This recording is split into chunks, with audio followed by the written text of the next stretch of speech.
अब हम लोग पढ़ेंगे नए सामाजिक और राजनीतिक समूह।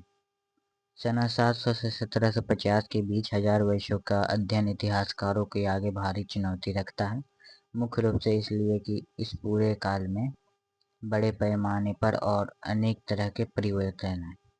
हाँ, तो हर वर्ष अलग अलग परिवर्तन आते गए, तो इतिहासकारों को अध्ययन करना बहुत चुनौतीपूर्ण हो गया।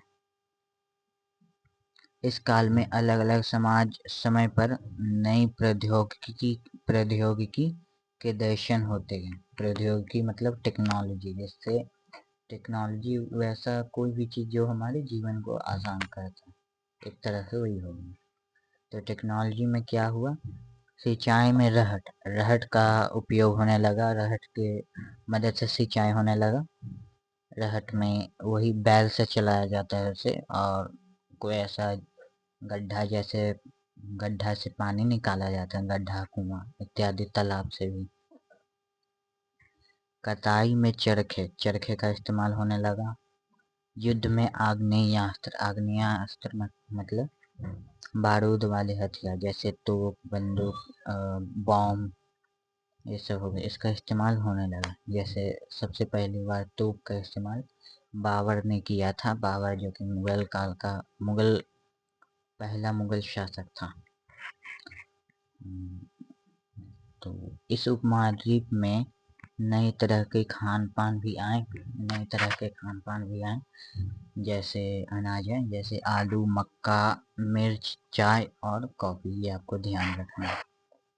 ध्यान रहे कि ये तमाम परिवर्तन नई प्रौद्योगिकियां और फसलें उन लोगों के साथ आए जो नए विचार भी लेकर आए थे।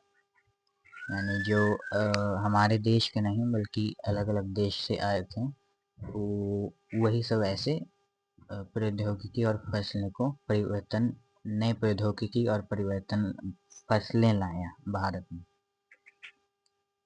और परिणाम स्वरूप यह काल आर्थिक, राजनीतिक और सामाजिक और सांस्कृतिक परिवर्तनों का भी काल रहा। यानी इसमें आर्थिक परिवर्तन है। आर्थिक मतलब वही धन दौलत, इनकम, इकोनॉमिक। तो धन दौलत में परिवर्तन है। राजनीतिक यानी राज्य को कैसे चलाना, देश को कैसे चलाना। सामाजिक यानी समाज में कैसे रहन सहन। सांस्कृतिक यानी वही धर्म वगैरह। इस युग में लोगों की गतिशीलता, एक स्थान से दूसरे स्थान पर आना जाना भी बहुत बढ़ गया। यानी आवागमन बहुत ज़्यादा हो गया। अवसर की तलाश में लोगों के झुंड दूर दूर की यात्राएं करने लगे थे। इस उपमहाद्वीप में अपार संपदा मतलब संसाधन, और अपना भाग्य गढ़ने के लिए अपार संभावनाएं मौजूद थी।